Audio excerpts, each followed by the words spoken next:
ಅಂತಕ್ಕಂಥ ನಿರ್ಧಾರಕ್ಕೆ ನಮ್ಮ ಸಂಪೂರ್ಣ ಬೆಂಬಲ ಇದೆ. ಹೈಕಮಾಂಡ್ ನಾಯಕರು ಎಂಟ್ರಿ ಆಗಿ ರಾಹುಲ್ ಗಾಂಧಿ ಅವರು ಹೇಳಿದ ನಂತರದಲ್ಲಿ ಮರುಗಣತಿ ಮಾಡ್ತಿದೆ. ಸಿದ್ದರಾಮಯ್ಯ ಅಷ್ಟು ವೀಕ್ ಆದ್ರ ಅನ್ನೊಂದು ಆರೋಪಗಳನ್ನ, ಒಂದು ಟೀಕೆಗಳನ್ನ BJP ಮಾಡ್ತಾ ಇದೆ. ನೋಡಿ, ಈ BJP ಅವರಿಗೆ ಅದನ್ನು ಬಿಟ್ಟರೆ ಬೇರೆ ಕೆಲಸ ಏನಿದೆ? 2 4 ಅಂದರೆ ಅವ್ರು 5 ಅಂತಾರೆ, ಇವ್ರು ನಾವು 5 ಅಂದರೆ ಅವ್ರು 4 ಅಂತಾರೆ. ಅವ್ರು ಒಟ್ಟಾರೆ ನಮಗೆ ವಿರೋಧ ಮಾಡಲಿಕ್ಕೆ ಅದು ಪ್ರತಿಪಕ್ಷ ಆಗಿ ಕೆಲಸ ಮಾಡ್ತಾಯಿಲ್ಲ, ವಿರೋಧ ಪಕ್ಷ ಕೆಲಸ ಮಾಡ್ತಾಯಿದೆ. ವ್ಯತ್ಯಾಸ ಇದೆ ವಿರೋಧ ಪಕ್ಷಕ್ಕೆ ಮತ್ತು ಪ್ರತಿಪಕ್ಷಕ್ಕೆ.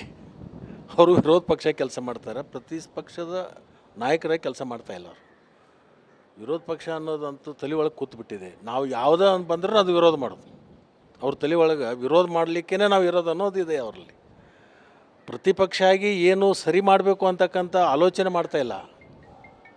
ನಾವು ಪೂರ್ವ ಅಂದರೆ ಅವ್ರು ಪಶ್ಚಿಮ ಅನ್ನೋದು, ನಾವು ಉತ್ತರ ಅಂದರೆ ಅವ್ರು ದಕ್ಷಿಣ ಅನ್ನೋದು. ಅವ್ರ ತಲೆ ಒಳಗೆ ಪೂರ್ಣ ವಿರೋಧ ಮಾಡೋದು ಅನ್ನೋದು ಒಂದು ತಲೆ ಒಳಗಿದೆ ವಿರೋಧ ಪಕ್ಷ.